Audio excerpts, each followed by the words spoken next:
Assalamualaikum warahmatullahi wabarakatuh. Halo semua, perkenalkan saya Yunda Septria dengan NIM 21061111494 dari kelas Agribisnis B. Di sini saya akan menjelaskan resolusi konflik agraria pemerintah dengan masyarakat di Nagari Air Bangis, Pasaman Barat. Adapun pihak yang terlibat dalam konflik ini ialah masyarakat Nagari Air Bangis dan pemerintah, di mana terjadi perebutan atas tanah untuk pengelolaan sumber daya alam. Konflik ini terjadi karena lahan pemukiman dan perkebunan milik warga yang diklaim milik pemerintah dan direncanakan dilakukannya pembangunan industri petrokimia sebagai kawasan proyek strategis nasional atau PSN. Masyarakat keberatan akan hal tersebut hingga melakukan aksi penolakan di kantor Gubernur Sumatera Barat pada Agustus 2023. Pemerintah menolak aksi ini dengan menangkap 14 orang pendemo dan mempidanakan masyarakat yang tidak menjual hasil perkebunannya kepada koperasi pemerintah. Selanjutnya, terdapat 3 teori konflik, yaitu yang pertama teori konflik pluralisme hukum, di mana ada hukum adat, hukum negara, dan hukum agama.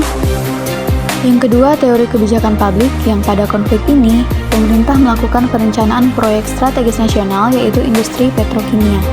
Yang ketiga, teori Marxisme, yang pada konflik ini pemerintah mewajibkan masyarakat menjual hasil panen kepada koperasi yang didirikannya. Dari ketiga teori tersebut, dapat dilihat bahwa negara sendirilah yang memicu terjadinya konflik di masyarakat. Selanjutnya, teori formasi negara, yaitu teori yang menjelaskan bagaimana negara membentuk dan mempertahankan kekuasaannya. Di sini, pemerintah melakukan klaim atas tanah ulayat secara sepihak untuk kepentingan sumber daya agraria. Negara juga mewajibkan masyarakat menjual hasil panen kepada negara dan mempidanakan bagi yang melanggar untuk kepentingan negara itu sendiri.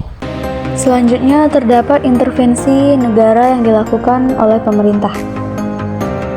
Yang pada konflik ini, tanah ulayat atau yang tidak memiliki sertifikat merupakan tanah negara. Adapun intervensi tersebut dilakukan karena untuk memenuhi kebutuhan negara itu sendiri, di mana negara memiliki wewenang untuk mengambil alih sumber daya yang ada di masyarakat, melakukan perluasan kekuasaan dan peningkatan keuntungan negara.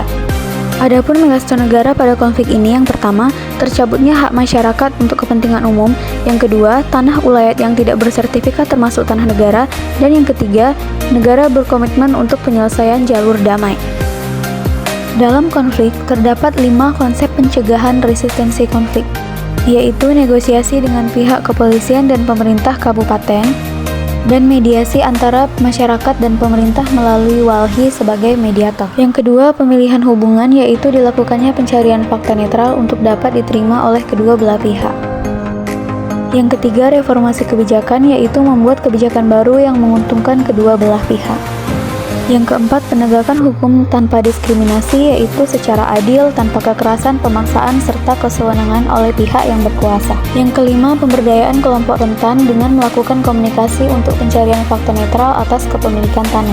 Adapun puncak dari konflik ini yaitu pencarian fakta netral yang belum dilakukan oleh pemerintah, sehingga belum didapatkan akhir atau solusi dari konflik ini.